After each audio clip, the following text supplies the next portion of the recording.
এবার যে কথাটা আপনাদের সাথে বলবো, এটা তো সারা জীবন মনে রাখবেন, স্বপ্নেও মনে রাখবেন।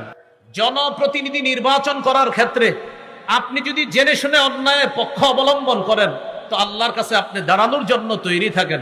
মুসলমান ভাইয়েরা, আমাদের দেশের সামনে একটা সময় আসতেছে, আপনি বুঝে শুনে পক্ষ অবলম্বন করবেন। আপনি কাকে সমর্থন করতেছেন, কার সাপোর্ট করতেছেন, এটা আল্লাহ দেখতেছে। আপনি যদি জেনে শুনে অন্যায়ের পক্ষপাতিত্ব করেন শুধু এই কারণে যে আপনার দাদা করছে আর আপনার বাপ করছে, এই কারণে আপনিও করতেছেন, কিয়ামতের মাঠে আল্লাহর সামনে দাঁড়ানোর জন্য তৈরি থাকেন। অন্যায়ের পক্ষপাতিত্ব করা খেয়ানো। আপনাদের সামনে অনেক মানুষ বলবে, আমি যদি এই করি, আমি যদি সেই করি, তো আপনাদেরকে এমন করব তেমন করব।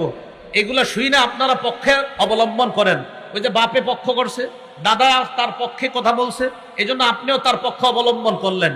যেই মাত্র পক্ষে অবলম্বন করলেন, করার সাথে সাথে কিছুদিন পরে আপনাকে বাঁশ দেওয়া শুরু করলো। এটা আপনি জেনে শুনে অন্যায়ের পক্ষ অবলম্বন যদি করেন, তা আল্লাহর কাছে আপনি দাঁড়ানোর জন্য তৈরি থাকবেন। মূল আলোচনায় চলে আসি।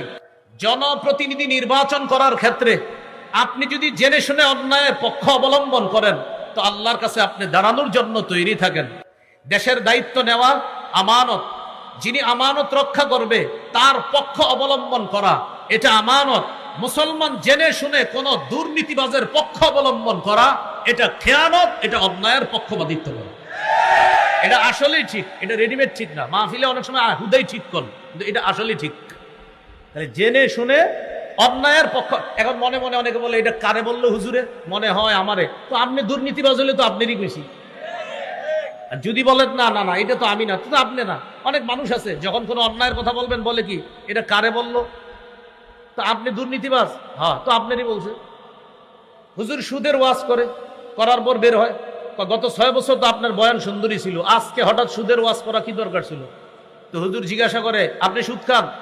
না, কি বলেন, মাঝে মাঝে একটু ছোট কিস্তি দিই। তো ওয়াজ তো আপনারই করা হয়েছে। এই জন্য আমাদের সমাজে যে যেই অপরাধে আছে, ওই অপরাধের ওয়াজ করলে এটা তার গায়ে লেগে যায় এবং সে ওই অপরাধের পক্ষ অবলম্বন করে ভালো মানুষের উপর আক্রমণ চালানোর চেষ্টা করে। এই জন্য অপরাধ কেউ নিজের ঘাড়ে নিবেন না। আজকের এই অংশটা সবচেয়ে গুরুত্বপূর্ণ একটা অংশ। বুঝে শুনে পক্ষ অবলম্বন করবেন। কোন অন্যায়ের পক্ষপাতিত্ব যদি করেন, তো আল্লাহর সামনে দাঁড়ানোর জন্য তৈরি থাকেন। আমি আল্লাহর কসম করে বলছি, অন্যায়ের পক্ষ অবলম্বন যদি করেন, তো আল্লাহর সামনে দাঁড়ানোর জন্য তৈরি থাকেন। আল্লাহ আমাদেরকে কথাগুলা বুঝার তৌফিক দান করেন। ভুল পরামর্শ দেওয়া খেয়ানত। আবু দাউদের হাদিস 3657 নম্বর হাদিস। এই হাদিসের মধ্যে আসছে, মান আশারু আলা আখিহি বিআমরিন ইয়ালামু আন্না রুশদা ফি গায়রি